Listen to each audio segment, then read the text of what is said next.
तर आता कुठे बाहेर जायचं म्हटलं की लहान मुलांचे हट्ट तर आपल्याला पुरवावेच लागतात. तर आता आम्ही अगदीच ताणून धरत नाही, तर तुला काय हवंय ते जे योग्य वाटतंय ते आम्ही तिला घेऊन देत असतो.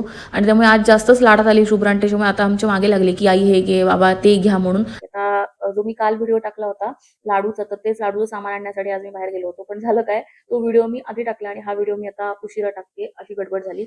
पण ठीक आहे, तुम्ही समजून घ्याल. तर आज आम्ही त्याच्यासाठीच गेलो होतो. काय काय लागतंय गोष्टी त्या सगळ्या घेण्यासाठी, आणि वाटेमध्ये लागलं खेळण्यांचं दुकान. आता असं काही लहान मुलांना खेळण्यांचं दुकान दिसलं की मग मुलं काय ऐकत नाहीत. मग आणि तसंही शुभ्रा आज खूप जास्त लाडात आलेली. तिला हवं होतं की मी म्हणेन तेच तुम्ही ऐका. त्याच्यामुळे ती आम्हाला ओढत-ओढत दुकानामध्ये घेऊन चालली होती. तर तसंही खूप दिवसातून बाहेर नेलं होतं तिला, कारण पाऊस खूप पडत होता, त्याच्यामुळे आम्ही जास्त बाहेरच गेलो नाही. आणि मग आता ऐकायलाच तयार नव्हती. काहीतरी घ्यायलाच पाहिजे खेळणं वगैरे. आणि म्हणून मग एखादं खेळणं घेतलं आणि मग एक पुस्तक घेतलं. आणि आता आज मस्त अशी केली गवारीची भाजी. आता आमच्याकडे गवारीची भाजी खूप जास्त आवडते. मला एवढी पहिले आवडत नव्हती, पण आता तर मला खूप आवडायला लागली. कारण ह्या प्रकारची मी जी भाजी करते ना, ती खूप छान लागते. सगळ्यात सोपी भाजी आहे ही. म्हणजे आणि टेस्टी सुद्धा आहे. ज्यांना गवार आवडत नाही ना, तर फार जण असे असतात की ज्यांना गवार आवडत नाही. पण ही तुम्ही भाजी ट्राय करून बघा. तुम्हाला खूप आवडेल ही भाजी आणि तुम्ही आवडीने खाल सुद्धा आणि मुलं सुद्धा छान खातील.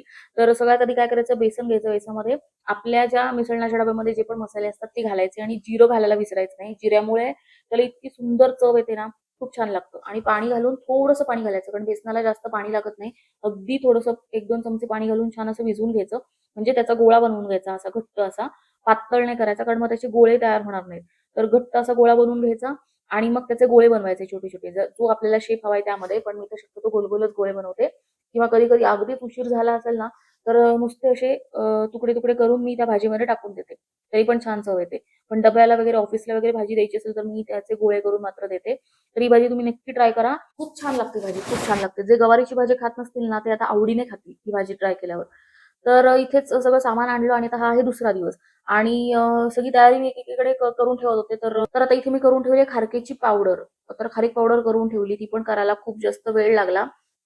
अक्रोड घेतलेले आहेत. त्याचबरोबर अक्रोडची पावडर, म्हणजे सगळ्या प्रकारच्या ड्रायफ्रुटची मी ते पावडर करून घेत आहे.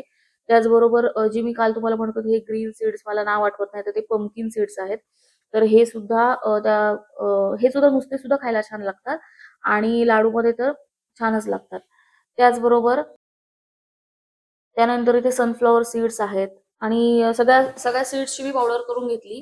तर ह्या वेळेला मी खजूर नाही टाकला. आता मागच्या वेळेला मला असा अनुभव आला होता की डीमार्ट मधला आम्ही जो खजूर आणला होता ना, तो अतिशय गोड होता. आता मला माहित नाही तर गोड का होता, कारण मला तर असं वाटतं की ते गुळाच्या पाकात वगैरे बुडवून किंवा साखरेच्या पाकात वगैरे बुडवून ते विकायला ठेवत असतील. मला तर असा डाऊट येतोय.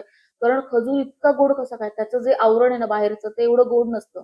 आतमधला खजूर जो आहे तो गोड असतो. पण जो तुम्ही बाहेर जर तुम्ही डीमार्टचा खजूर खाल्ला किंवा असे बाहेरचे जे लोकल खजूर खाऊन बघितलीत ना, तर नुसते चिकट-चिकट असतात आणि तोंडात टाकल्या-टाकल्या ते गोड असा पाक खाल्ल्यासारखं असं वाटतं. त्याच्यामुळे आम्ही आता खजूर फार कमी आणतो. खारीकच आम्ही जास्त खातो. नाहीतर मग आणले तर मग जरा चांगल्यातले आणायचे खजूर असं.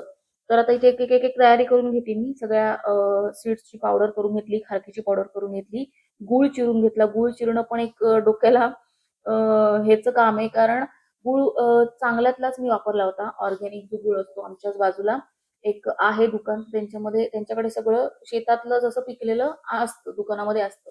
तर मग त्यांच्याकडे जो काळा गूळ होता तोच मी आणला आणि तो इतका घट्ट असतो, की नॉर्मल जे गूळ असतात ना पिवळे, ते भुसभुशीत असतात, ते पटकन फोडले जातात. पण जो काळा गूळ आहे ना, तो खूप घट्ट असतो आणि तो चिरायला खूप वेळ लागतो. तर त्याच्यातच माझा जास्त वेळ गेला. अशा प्रकारे आणि थोडक्यात मी जशी-जशी जमेल तशी मी तयारी करत होते. कारण बाकीची सगळी कामं बघून मला हे पण काम एक्स्ट्राचं करायचं होतं.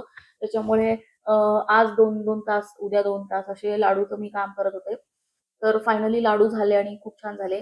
आणि या लाडूमध्ये मी ना वेलची पावडर वापरली आणि ती वेलची कुठली आहे तर ती केरळची वेलची आहे. आता माझा भाऊ गेला होता फिरायला केरळला, तर तिकडून काय आणावं, कारण आम्ही तर फिरायला गेलो होतो तिकडे. त्याच्यामुळे तो म्हणाला की काय काय आणू, मला काही समजतच नव्हतं. त्याच्यामध्ये तिथले जे मसाले आहेत, तिथले मसाले खूप जास्त फेमस असतात, मस्त असतात.